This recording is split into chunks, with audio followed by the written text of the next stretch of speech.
آپ کی والدہ مشہور تھی ام الورا، بیوی نور سے، اور آپ کے والد ماجد کا نام بیان کیا جاتا ہے سید غیاث الدین۔ آپ اپنے والد ماجد کے اعتبار سے حسینی ہیں، اس کا مطلب یہ ہوا آپ کے والد ماجد حضرت سیدنا امام حسین رضی اللہ تعالی عنہ کی اولاد سے ہے، اور حضرت سیدنا خواجہ غریب نواز علیہ رحمت الرحمن اور حضرت علی شیر خدا کے درمیان تقریباً 12 واسطے ہیں۔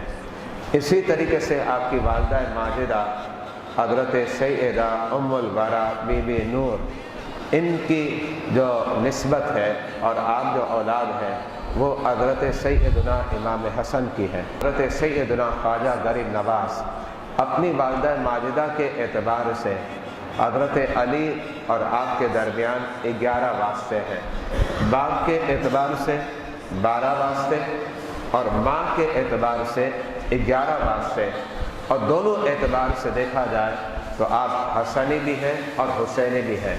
اعلیٰ حضرت امام اہل سنت ارشاد فرماتے ہیں تیری نسل پاک میں ہے بچہ بچہ نور کا، تو ہے اہل نور تیرا سب گھرانہ نور کا۔ حضرت سیدنا خواجہ غریب نواز کی پیدائش کہاں ہوئی؟ علماء نے اور تاریخ نگاروں نے اپنی کتابوں میں لکھا کہ آپ کی پیدائش ایران کا صوبہ سجستان، اس کے اندر ایک گاؤں تھا، اس کا نام ہے سنجر۔